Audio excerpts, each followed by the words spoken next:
Olá, hoje 30 de abril, terça-feira, prepara o teu cafezinho e vamos juntos para mais um dia de Café com Lécio.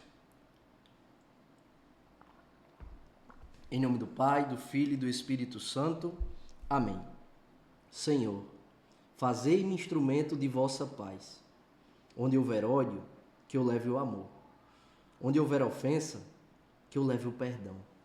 Onde houver discórdia, que eu leve a união. Onde houver dúvida, que eu leve a fé. Onde houver erro, que eu leve a verdade. Onde houver desespero, que eu leve a esperança. Onde houver tristeza, que eu leve a alegria. Onde houver trevas, que eu leve a luz. Ó Mestre, fazei que eu procure mais consolar que ser consolado. Compreender que ser compreendido. Amar que ser amado. Pois é dando que se recebe. É perdoando que se é perdoado, e é morrendo que se vive para a vida eterna. Amém. Nossa Senhora das Graças, rogai por nós. São José, providenciai e intercedei por nós. Continuamos unidos. Em nome do Pai, do Filho e do Espírito Santo. Amém. Primeira leitura de hoje, leitura do livro dos Atos dos Apóstolos, capítulo 14, versículos 19 a 28. A primeira leitura de hoje narra o momento em que São Paulo ele é apedrejado e arrastado para fora da cidade. E a multidão que apedrejou São Paulo pensa, ali o apóstolo Paulo, né? Pensa que ele tivesse morto. O que é que acontece? Enquanto os discípulos o rodeavam, ele se levanta e entra na cidade. E no dia seguinte parte para outra cidade com Barnabé, o seu companheiro de missão. E fazem o que naquela cidade? Pregam o evangelho, fazendo muitos discípulos. Encorajando os discípulos, eles os exortavam a permanecerem firmes na fé, dizendo-lhes: é preciso que passemos por muitos sofrimentos para entrar no reino de Deus. E aqui eu quero propor a seguinte reflexão. Continuo aquilo que a gente estava meditando no dia de ontem. Percebam a coragem, a firme resolução destes homens, sobretudo aqui de Paulo, em pregar o evangelho, em cumprir com a sua missão, em continuar servindo independente das circunstâncias adversas. Aqui ele é apedrejado até que a multidão pensasse que ele tivesse morto. Ou seja, aparentemente ele estava morto. E esse homem, ele não se levanta e se esconde. Ele se levanta e vai continuar pregando o evangelho. Graça de Deus. Integral ação do Espírito Santo. Santidade. Mas este é o chamado apenas para São Paulo? Não, este é o chamado para mim e para você. Este é o chamado para cada um de nós que somos batizados em nome do Pai, do Filho e do Espírito Santo. Este é o chamado para cada um de nós que pertencemos à Igreja Católica, que por graça de Deus somos católicos.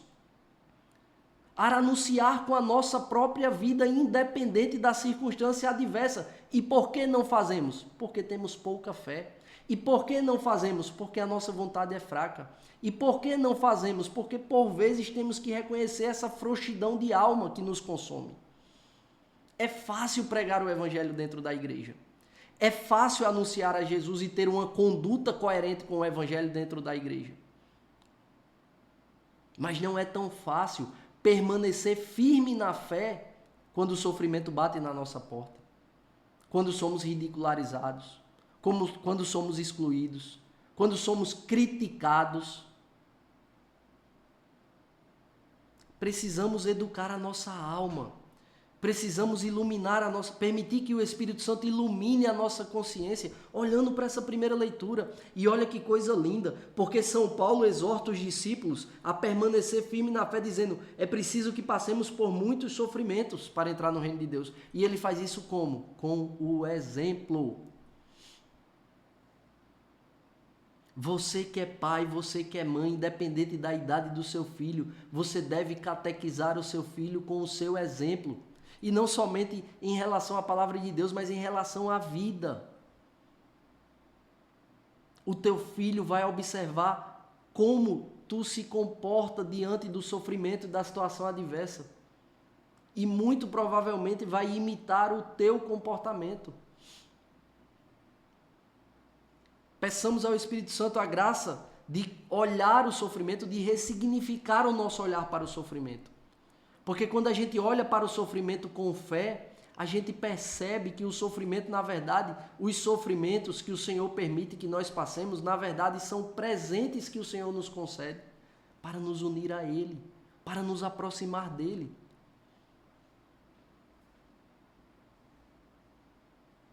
Inevitavelmente a dor nos faz olhar para Deus, porque é na dor que nós reconhecemos a nossa insuficiência. É na dor que nós reconhecemos a nossa pequenez diante da grandeza do Criador, diante da grandeza do Salvador, diante da grandeza do Defensor, que é o Espírito Santo. E por vezes o Senhor permite que o sofrimento bata na porta da nossa casa para que a gente tire o nosso olhar do chão, tire o nosso olhar dessa horizontalidade material que a gente vive e coloque o nosso olhar em Deus, verticalizando o nosso olhar. E é isso que São Paulo vem nos ensinar. Peçamos ao Espírito Santo essa graça de não parar, de ser aquele lutador que leva o murro no nariz e caminha para frente. Peçamos ao Espírito Santo a graça de ter essa coragem, a virtude da fortaleza, desculpa a redundância, ser fortalecida, desenvolvida em nós de tal modo para que vivamos essa graça que São Paulo viveu. Peçamos a graça de anunciar com um exemplo. O mundo que está ao teu redor precisa da tua vocação, a tua família precisa do teu exemplo. Os teus amigos precisam do teu exemplo. Os teus irmãos precisam do teu exemplo. As pessoas que trabalham com você, sejam superiores hierárquicos, sejam inferiores hierárquicos, eles precisam do teu exemplo. O mundo que Deus te confiou, que está aí na circunstância que você está metida, na circunstância que você está metido, carece, necessita do teu exemplo. E não está na mão de ninguém, é uma produção pessoal. Está na tua mão e na mão de Deus. Pede ao Espírito Santo a graça e caminha. Pede ao Espírito Santo a graça e realiza. Pede ao Espírito Santo a graça e faz acontecer. O Evangelho de hoje está em João, capítulo 14, versículos 27 até a primeira parte do versículo 31. E aqui eu quero pegar o versículo 27. Naquele tempo disse Jesus a seus discípulos: Deixo-vos a paz. A minha paz vos dou, mas não a dou como o mundo. Não se perturbe nem se intimide o vosso coração. É uma continuação da primeira leitura. Quando o problema financeiro bater na tua porta, quando a solidão te visitar, quando o desânimo te visitar, quando a situação difícil se apresentar na tua vida, e vai se apresentar, porque o sofrimento ele é inerente à vida, ele faz parte da vida humana. Todos nós, cedo ou tarde, padeceremos de algum tipo de sofrimento. E o Senhor vem dizer: eu deixo-vos a paz. A minha paz vos dou, mas não o dou como o mundo. Porque a paz do mundo é aquela paz passageira. A paz do mundo é aquela paz que se esgota na materialidade. E a matéria ela é efêmera. Não tem às vezes quando a gente busca, eu queria muito fazer isso agora. Aí quando a gente faz, a gente sente aquela sensação de paz. Sei lá, tá no frio, toma um café. E aí dá aquela sensação de tranquilidade, de paz, né? Em meio ao frio eu fui aquecido. É a paz material. Mas a paz que o Senhor nos dá é uma paz perene. É uma paz que não passa. É uma paz que sentimos quando estamos vivendo momentos de conquistas, de grandes alegrias. É a paz que nós sentimos quando estamos vivendo momentos serenos, tranquilos. É a paz que nós possuímos quando estamos vivendo momentos de grande sofrimento, de dor, de adversidade.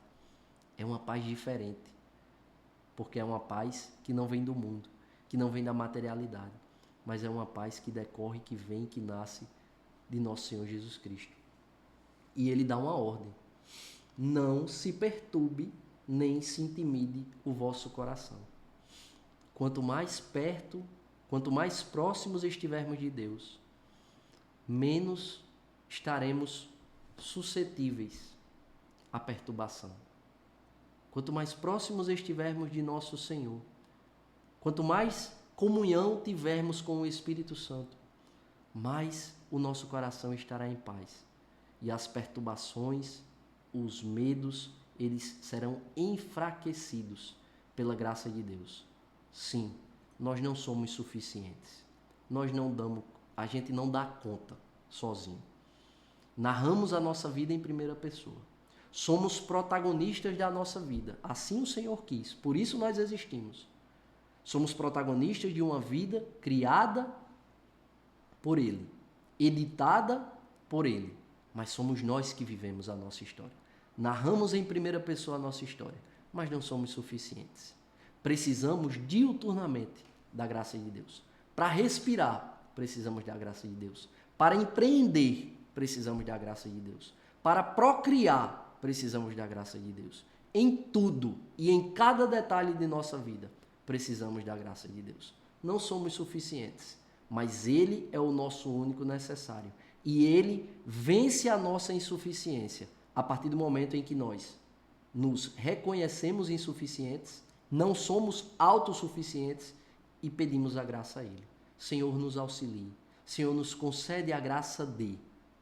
E aí tem tantas graças que o Senhor quer nos conceder para desenvolver a nossa personalidade, para fortalecer a nossa vontade, para educar a nossa consciência para o céu, para desenvolver em cada um de nós as virtudes teologais, a fé, a caridade e a esperança. As virtudes humanas, morais, que não brotam, que não nascem, né, sem a nossa participação. Há muito que o Senhor quer fazer em nós. E inflamados por essa palavra, deixo-vos a paz. Peçamos ao Espírito Santo hoje essa graça. Senhor, me dá a paz que vem de Ti. Não essa paz que vem do mundo, da materialidade. Mas, sim, Senhor, concede ao meu coração a paz que vem de Ti. A paz que não passa. Independente da circunstância que eu esteja vivendo. A paz é devolvida e permanece em mim. Essa paz que vem de Deus. Peçamos essa graça também. É normal sentirmos medo. É normal a gente se inquietar e a gente se perturbar diante dos problemas inerentes à vida humana. Mas peçamos, Espírito Santo, concede-me a graça de não me perturbar, de não me intimidar, de vencer esse medo. Concede-me a graça da coragem, da virtude e da fortaleza, para que eu possa olhar para as circunstâncias adversas e dizer, isso aí está tirando a paz do meu coração, mas a paz rapidamente me será devolvida, porque eu tenho um Deus muito maior do que qualquer problema que vier até mim. Que Deus nos abençoe e nos aprove a cada passo. Se vivo, vivo pela misericórdia do Senhor.